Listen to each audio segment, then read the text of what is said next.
Welcome to the Research Culture Uncovered podcast, where in every episode we explore what is research culture and what should it be. You'll hear thoughts and opinions from a range of contributors to help you change research culture into what you want it to be. Hi, it's Emma, and for those of you joining me for the first time, I'm the Head of Researcher Development and Culture at the University of Leeds.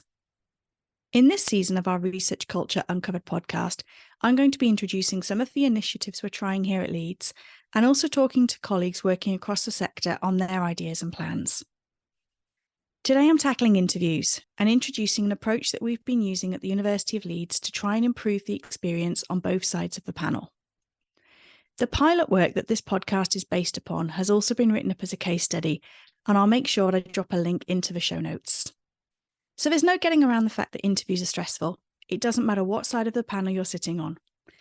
Our candidates will often spend a lot of time and energy preparing their application and any tasks that they're expected to do as part of the interview process. They also have to deal with the inevitable fallout in dealing with the outcome at the end. We know that candidates often lose out on their ideal job simply because they can't give their best performance on the day, whether that's due to nerves, the environment that they're in, or simply minds going blank when asked a question, something I'm sure we can all relate to. And when we actually think of it, is an interview the best way of testing someone's suitability for a job? Most candidates will never face a barrage of competency-based questions in the role that they're applying for, so why do we insist on using this process to determine if they are suitable for the job? So we asked, is there a better way to conduct interviews? A way that allows candidates to demonstrate their breadth of knowledge and suitability for the role, but that also creates a level playing field between candidates. And we think there is. As part of our work to create a more inclusive, collaborative, and enabling research culture, we wanted an interview process that was built on transparency, providing a supportive process that enabled our candidates to shine. Our Dean for Research Culture, Professor Kat Davis, had seen an example of providing interview questions in advance on a Twitter feed from Jennifer De Winter and wanted to see whether or not this would work in our institution. Could providing interview questions in advance feed into our work to improve research culture? Could we create an environment where candidates have the time to prepare and think of their best answers in advance so that the questions become a test of a person's ability rather than how well they can survive a pressurized interview situation? So when we came to a point where we had opportunities available within our teams, we decided to introduce pilots to see if this form of recruitment would work.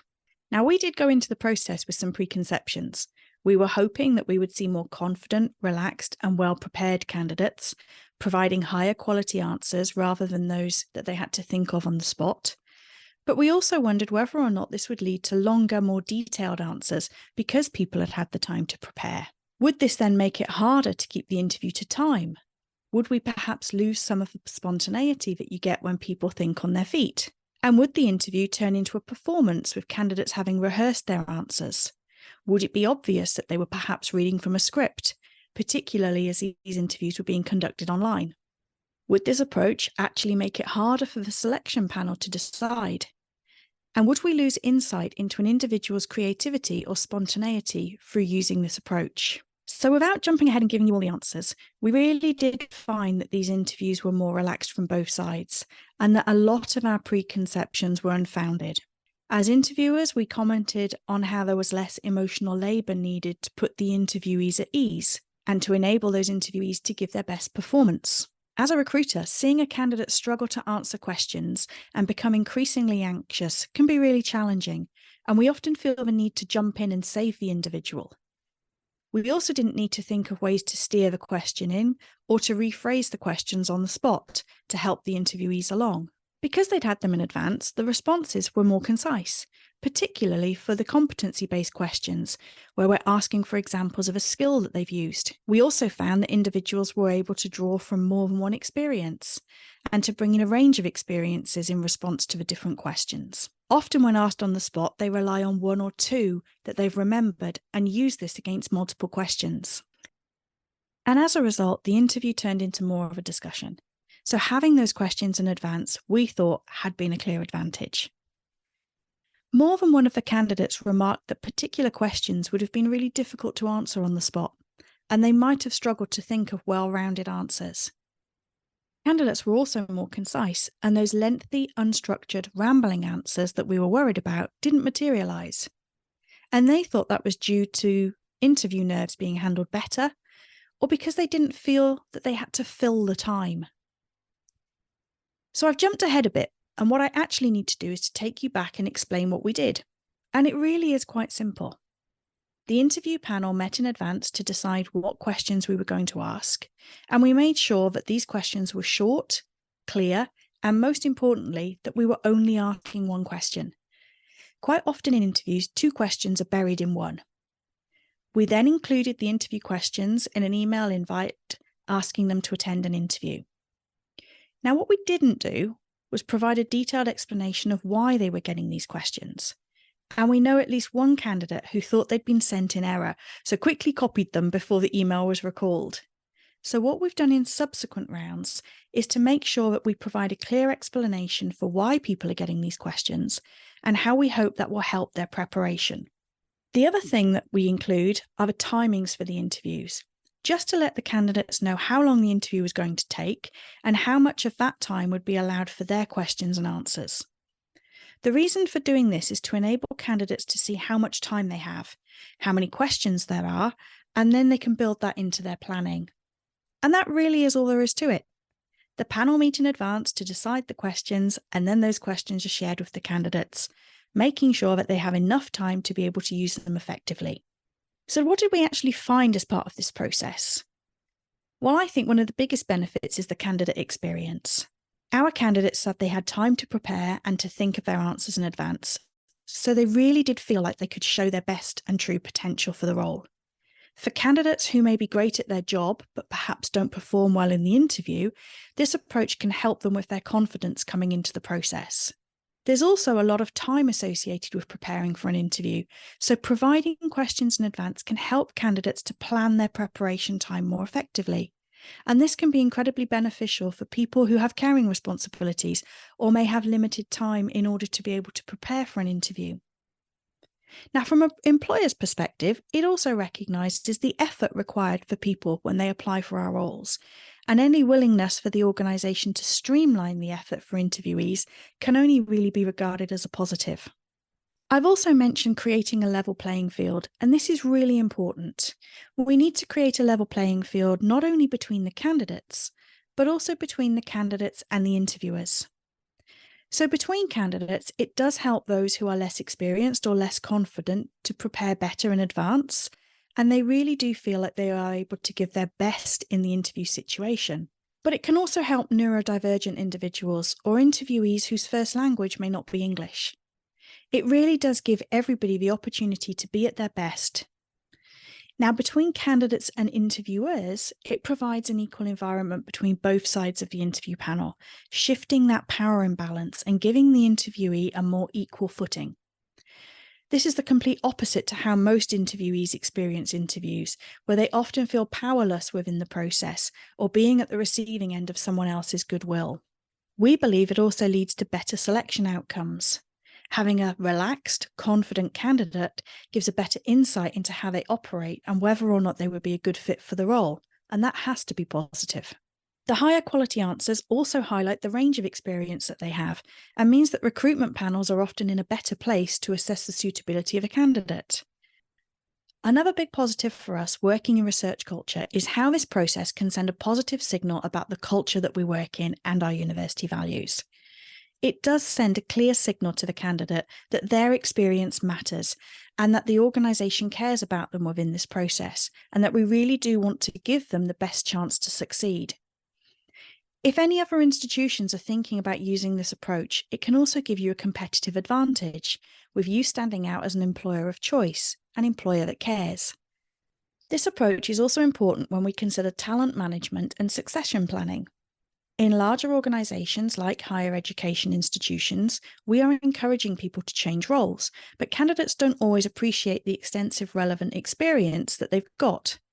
Providing the interview questions in advance really does allow individuals to think about the experience and how that is transferable to a different role, which is a lot harder to do when we put them on the spot.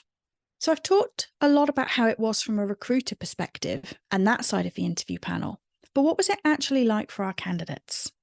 And at this point, I really do want to thank all of our candidates who engaged with the process and who were also very generous in their feedback.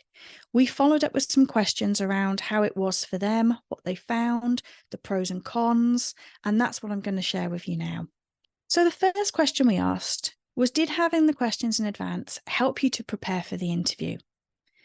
And the responses we received really did view this positively, but also noted that it was unexpected. Having the questions in advance was seen as being helpful and removed a lot of the stress involved with the interview preparation. It helped them to save time as they were able to prepare effectively, and that they were able to drill in and focus on the areas that they knew would come up at interview. It also helped those candidates who know that they tend to give long, unstructured answers, or who perhaps struggle to listen properly in pressurized situations. So it helped them to feel more confident that they were answering the question being asked and not one that they thought they had heard or possibly misheard. But as I mentioned before, we hadn't explained that the questions would be shared in advance. So one candidate did wonder whether or not they should have received them and if someone was going to get into trouble for sharing these with the candidates. So one piece of advice to any institutions that are thinking of using this approach is to be upfront about it.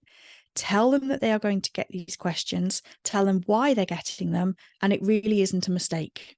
The next question we asked was whether or not this process had changed the way they approached the interview. And on this question, we had mixed responses. So while some said it hadn't changed the way they approached the interview, it had helped them to focus on areas they knew they were going to be asked about, and it helped them to use that information strategically. They knew how many questions they had, how much time they had for that interview, so they were able to work out approximately how much time they could give on each answer, giving them an opportunity to really refine their answers. Another commented that having the questions in advance really does only help you if you've got adequate time to use them. So if the questions are sent quite close to the interview, the benefits aren't necessarily there. But it did help them in terms of removing some of the stress. Another applicant said they'd broken down their interview preparation over several days, tackling it in 2 questions per day rather than trying to cram it all into one session. And that really had helped them to fit their preparation around other responsibilities that they had. So next was the biggie, and whether or not this approach actually helped to make the interview process less stressful for them. All our respondents agreed that the process was less stressful, and that's got to be a win. The candidates were able to approach the interview with much more confidence and knowing that they had prepared to the best of their abilities. That also helped them to feel more relaxed when entering the interview and removed the anxiety over what they might get asked. They were more present within the interview because they weren't constantly thinking about whether or not they had already used a certain example or whether it was something they could draw on again and what question was coming next, etc.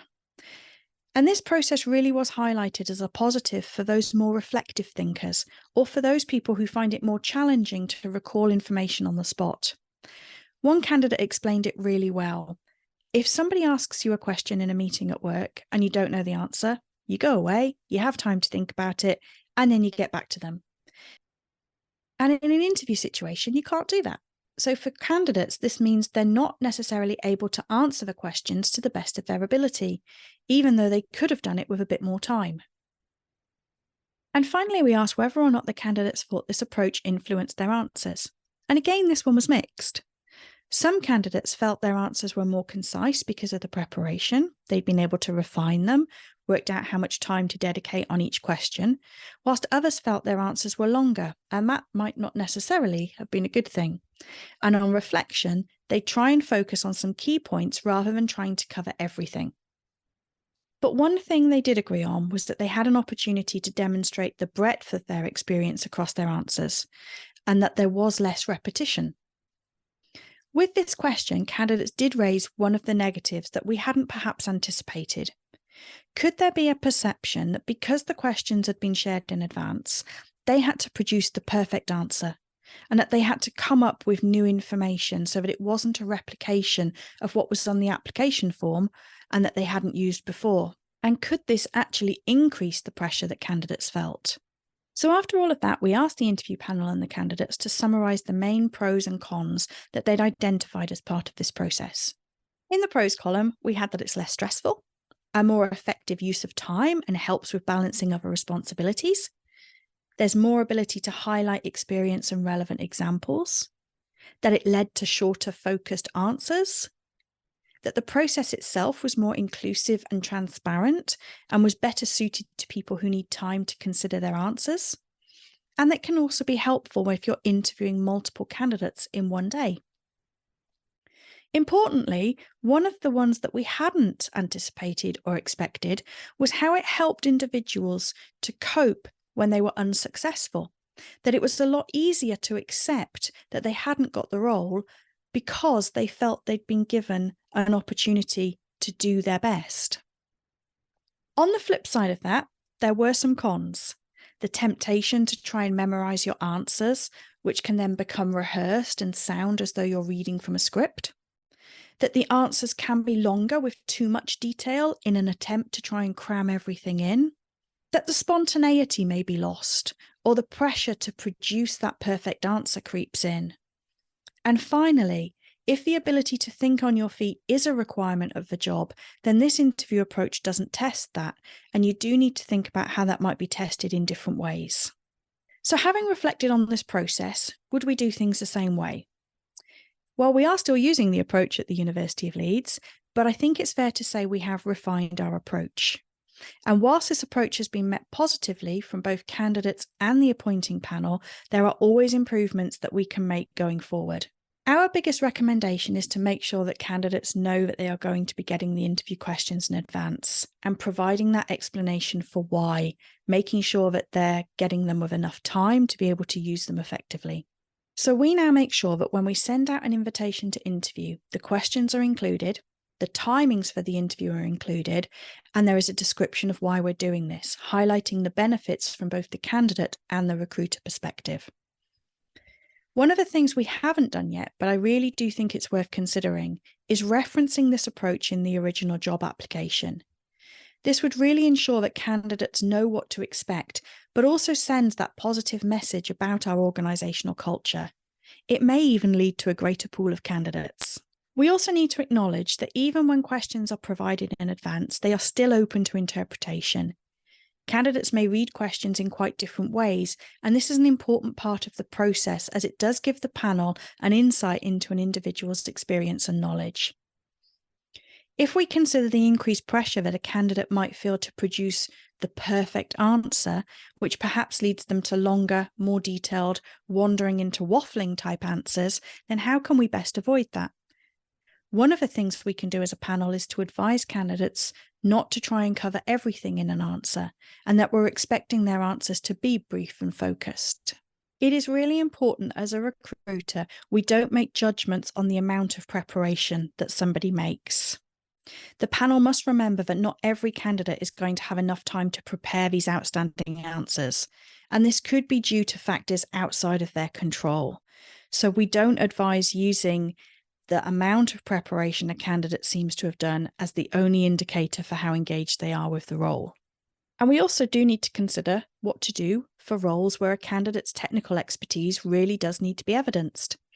There is a concern that by providing questions in advance, the candidates might be able to answer the questions through extensive research rather than through their own ability.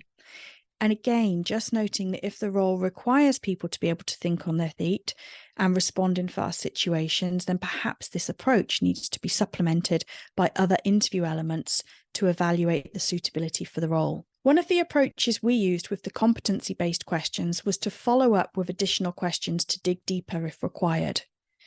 And we have now built on this approach, and as part of that initial invitation to interview, we do say that one or two additional questions that we aren't providing in advance can be used.